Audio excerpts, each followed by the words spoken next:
राजकुमार यशवर्धन अपने नगर अवंतिकापुर के महल से सुबह ही अपने घोड़े पर सवार होकर निकल गए।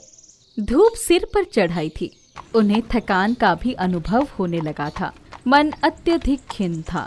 माता पिता शादी करने की जिद लगाकर बैठ गए हैं।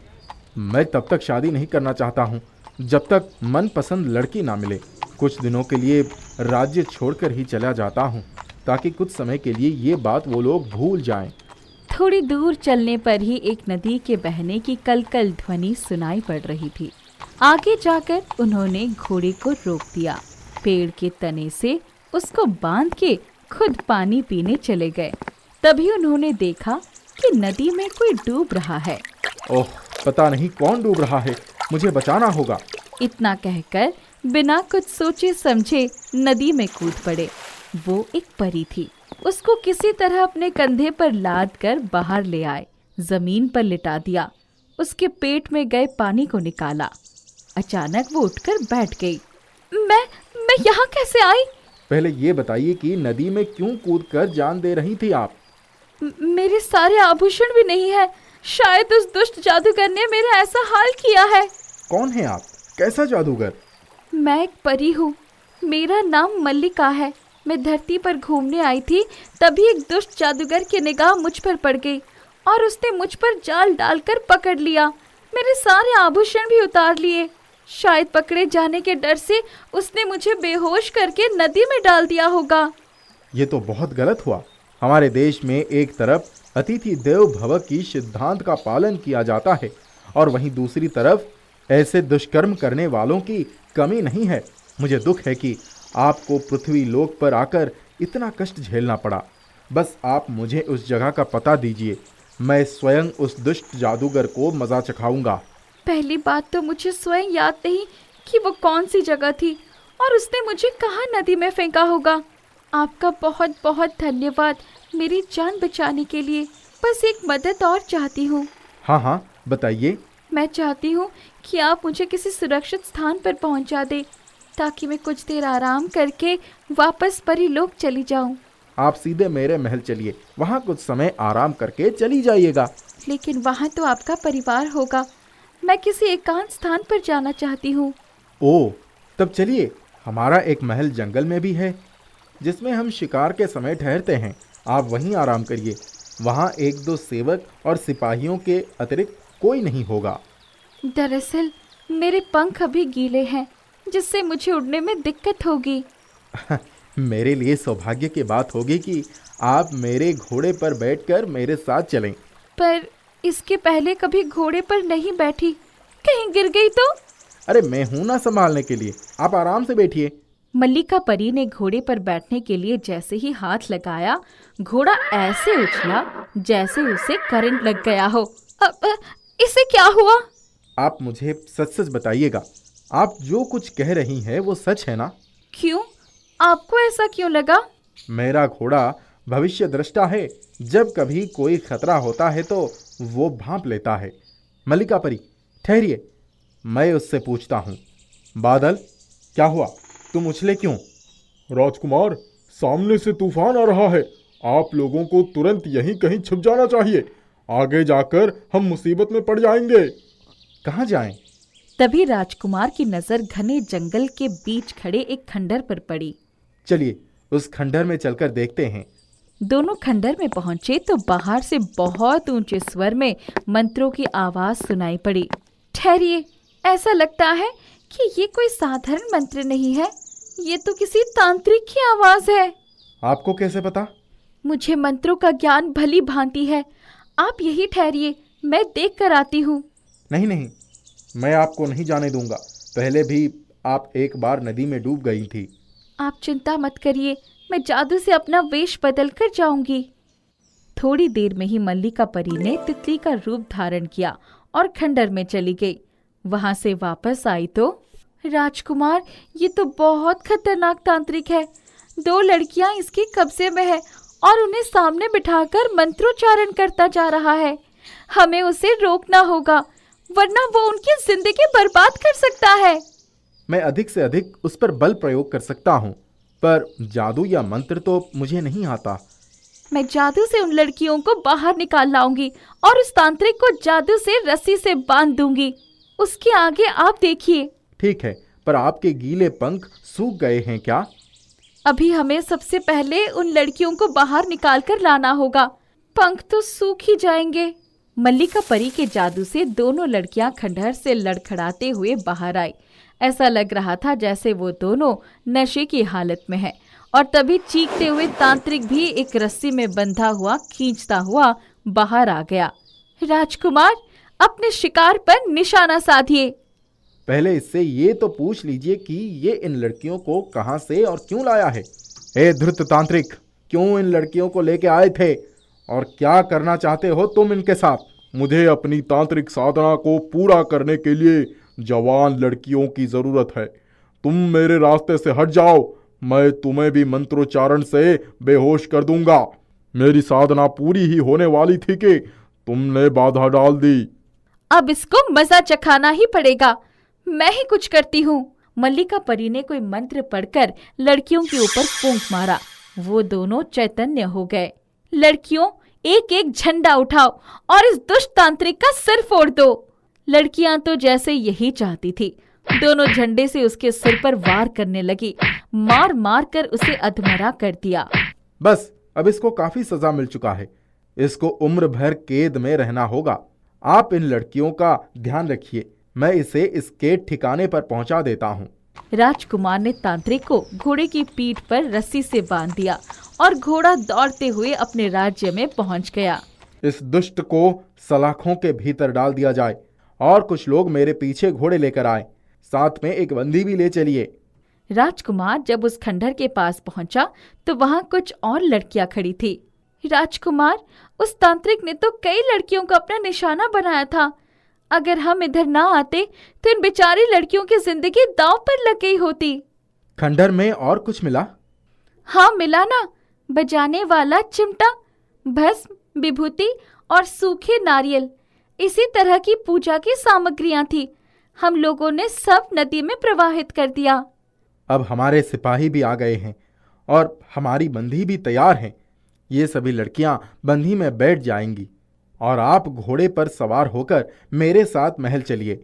राजकुमार, मुझे जाने दीजिए। देखिए, अगर आप घोड़े पर बैठने से डर रही हैं तो बंगी में बैठ सकती हैं। आपको एक बार मैं अपने महल ले चलना चाहता हूँ, क्योंकि मेरे पिताजी आपको धन्यवाद करना चाहते हैं। ठीक है, चलिए, लेकिन मैं ज्यादा देर तक रुकूंगी नहीं। जब सभी लोग महल पहुंचे तो आप सभी लोगों का महल में स्वागत है। अतिथि गृह ठीक करवा दिया है ना? जी राजकुमार। सभी लोग अतिथि गृह की ओर बढ़ गए और राजकुमार मल्लिका परी को साथ लेकर दरबार में राजा के पास चला गया। आपने मुझ पर बहुत बड़ा उपकार किया है मल्लिका परी। मैं आपका बहुत बहुत धन्यवाद करना चाहता हूँ। मैंने क्या किया? मुझे बचाने से लेकर लड़कियों को तांत्रिक के जाल से छुड़ाने तक जो कुछ भी किया वो आपके सुपुत्र ने ही किया। आप नहीं जानती, मेरा राजकुमार शादी ना करने की जिद करके बैठा था। हमारे बार बार जिद करने पर वो महल छोड़कर चला गया था। उस दिन आप ना मिलती तो ये ना जाने कहां कहां भटकता रहता। ओह, तो ये बात थी। मल्लिका परी, मैं पूरे दरबार के सामने आपसे अनुरोध करना चाहता हूं कि आप मुझे अपना जीवन साथी बना लीजिए। मल्लिका परी मन ही मन राजकुमार को चाहने लगी थी। उसने झट से हामी भर दी। पूरे राज्य में खुशी की लहर दौड़ गई। दोनों का विवाह हो गया। परीलोक से परियां भी आई। विवाह के बाद उन लड़कियों को उनके घर सम्मान पूर्वक भेज दिया गया। सब बहुत खुश थे। आसमान से परियों का एक झुंड अचानक आकर समुद्र की लहरों में अटखेलियां करने लगा। किरण परी, हम इतनी बार पृथ्वीलोक पर आते हैं पर कभी इतना आनंद नहीं उठाया। आज भी अगर हम बादलों की परी रश्मि को ढूंढते हुए इधर न आते तो इन लहरों का आनंद नहीं उठा पाते। रश्मि परी आखिर कहाँ गई होगी? कल सारी परियां अपने काम खत्म करके परीलोक वापस चली गई। उसका कोई पता नहीं चला। दरअसल वो कई बार ये बात कह चुकी है कि सफेद बादल उसकी बात नहीं मानते, जिसकी वजह से वो उनसे ज्यादा उलझना नहीं चाहती। हाँ, पता नहीं सफेद बादल उसे क्यों परेशान करते हैं।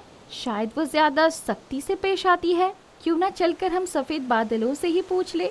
शायद रश्मि परी के बारे में कुछ जानकारी हासिल हो जाए। दोनों परियां सफेद बादलों की तरफ उड़ गई। बाकी परियां अभी भी समुंदर की लहरों का आनंद उठा रही थी। बादलों में पहुंचकर, बादल बादल, तुमने रश्मि परी को कहीं देखा है क्या?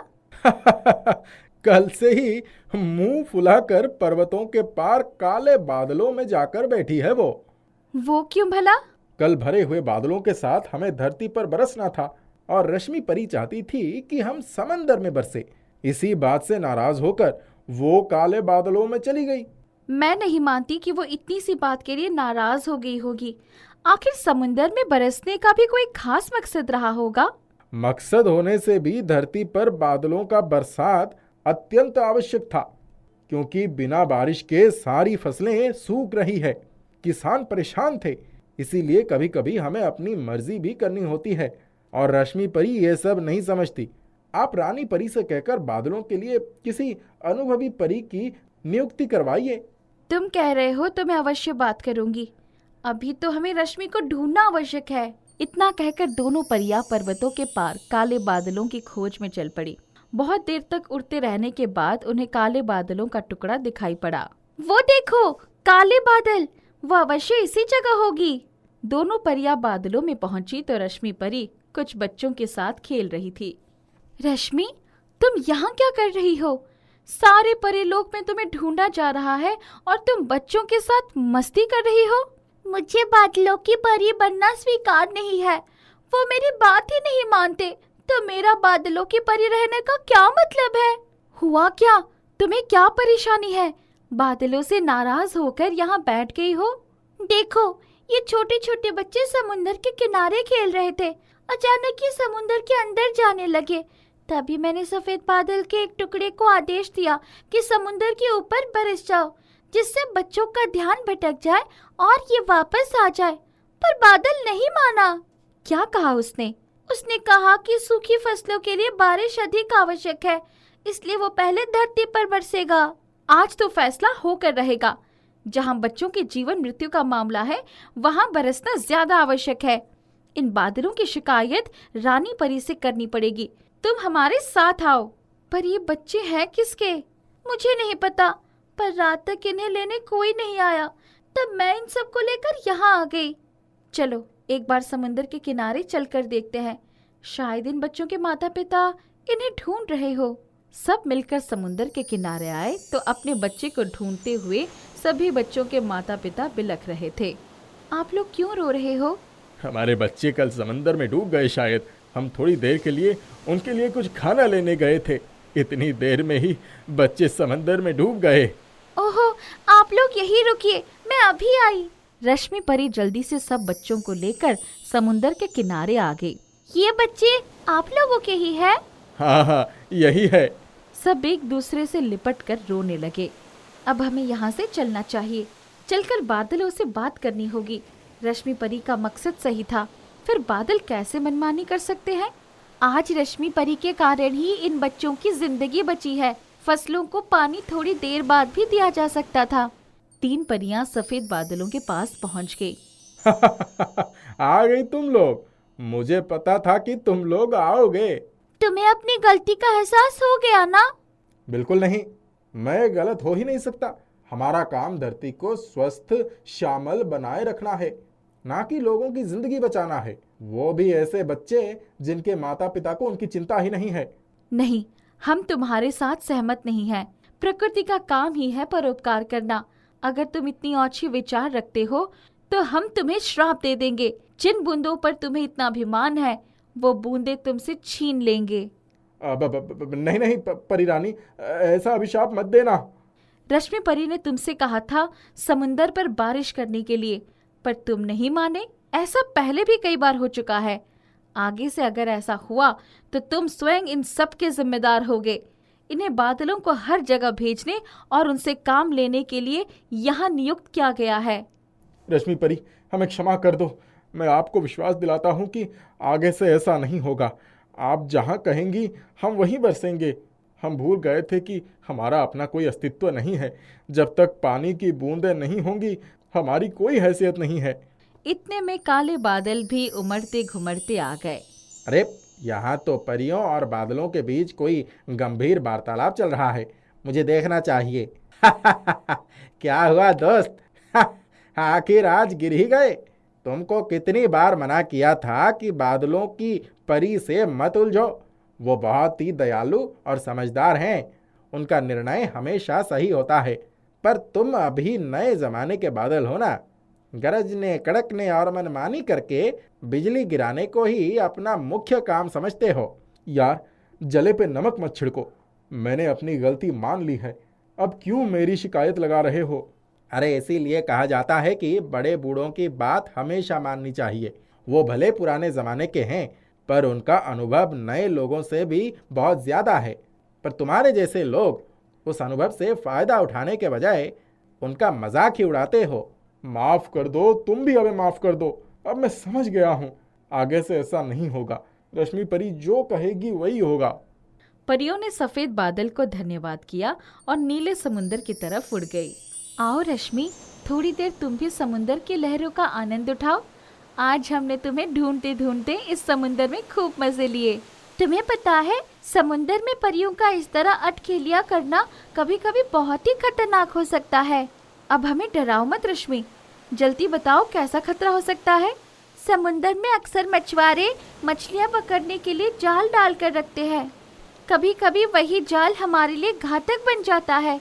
एक बार हमारे पंख उसमें फंस जाए तो हम उलझते ही चले जाते हैं। आओ आओ, अगर ऐसा हुआ तो मैं समुंदर की परी किस दिन काम में आऊंगी। चलो सब लोग लहरों में खेलते हैं। सभी परियां लहरों के साथ खेलने लगी। तभी आसमान काले मेघों से घिर गया और थोड़ी ही देर में घनघोर बारिश होने लगी। परियां भीगते हुए समुंदर में खेलती रही। आज से पहले कभी इतना मजा नहीं आया था, पर हमें जल्दी से जल्दी परी लोग भी पहुंचना होगा। कहीं तूफान आ गया तो हम आज यही फंस जाएंगे। सभी परियां बाहर आई और बारिश में ही आसमान की तरफ उड़ गई। आज बादलों की परी बहुत खुश थी। एक तो उसने बच्चों की जान बचाई थी, दूसरे सफेद बादल से उसका समझौता हो गया था। सुमेर और गंगा बहुत गरीब थे। उनकी बेटी मुन्नी 13 साल की थी। एक बार गंगा को तेज बुखार हुआ। कुछ ही दिनों में वो चल बसी। माँ के जाने के बाद घर का काम, बाबा की सेवा, सब कुछ वही करती थी। एक दिन मुन्नी ने बच्चों को स्कूल जाते देखकर, बापू मुझे भी स्कूल जाना है, तुमने मेरी पढ़ाई क्यों छुड़ा दी? मुन्नी, हमारे पास पैसे नहीं हैं, जब तक थे तब तक पढ़ा लिया। मेरे पास कोई ढंग का काम नहीं है। हम लोग तो हमेशा ही गरीब रहेंगे, तो क्या मैं भी कभी पढ़ लिख नहीं सकती? जब उसके बापू काम की खोज में चले गए तो वो घर में काफी दूर जंगल की तरफ चली गई और वहाँ एक पेड़ के नीचे बैठकर रोने लगी। उसी पेड़ पर किरण नाम की एक परी रहती थी। वो एक बुढ़िया के रूप में आ गई और, तुम इस जंगल में क्या कर रही हो और रो क्यों रही हो? हम बहुत गरीब हैं, मेरे बापू मुझे स्कूल भी नहीं भेज सकते, मेरी माँ भी नहीं है, मैं भी पढ़ना लिखना चाहती हूँ, इसलिए मैं रो रही हूँ। अच्छा, तुम लोग रोना बंद करो, तुम मन में सोचो कि तुम्हें क्या चाहिए। मुन्नी ने आंखें बंद कर ली और, मेरे बापू को कोई अच्छा काम दिला दो, मैं फिर से स्कूल जा पाऊंगी। अब तुम घर जाओ, जब भी तुम्हें मेरी जरूरत होगी तुम इसे पेड़ के नीचे आकर इस पेड़ का एक पत्ता तोड़कर अपनी हथेली पर रखकर उसको दूसरे हाथ से ढक देना और मुझे आवाज दे देना, मैं आ जाऊंगी। क्या मैं आपको माँ कह सकती हूँ? हाँ हाँ बिल्कुल कह सकती हो। मुन्नी कुत्ती फांती अपने घर चली गई। उसने देखा कि उसके बापू तैयार होकर काम पर जा रहे थे। बापू कहाँ जा रहे हो?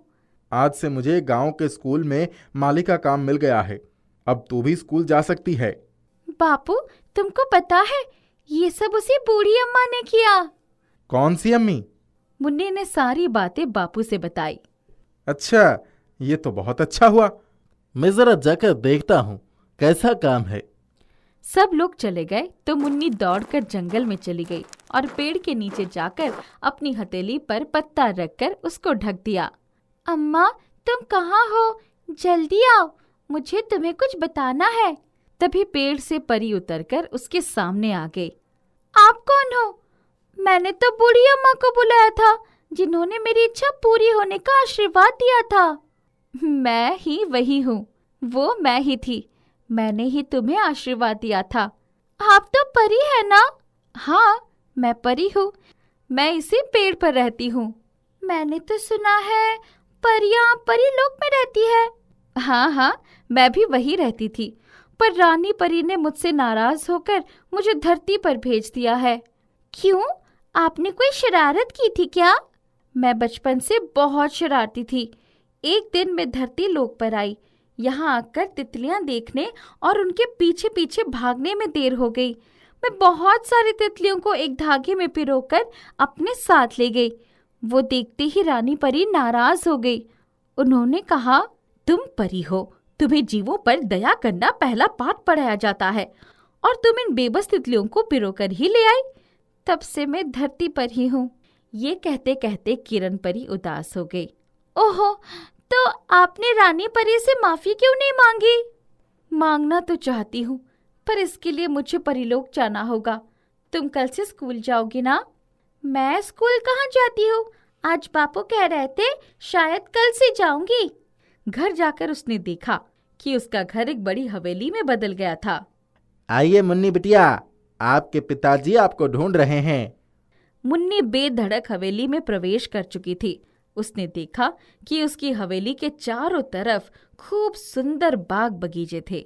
हवेली में उसके पिताजी बहुत सुंदर वस्त्रों में सुसज्जित उसकी प्रतीक्षा कर रहे थे।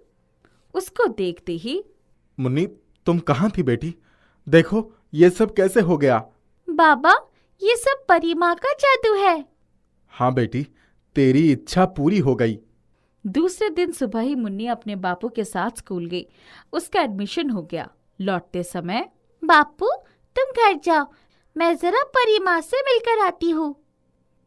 मुन्नी पेड़ के नीचे गई और उसने पत्ता हथेली पर रखकर परी को बुलाया। परी तुरंत आ गई। वाह मुन्नी, तुम तो स्कूल की पोशाक में बहुत अच्छी लग रही हो।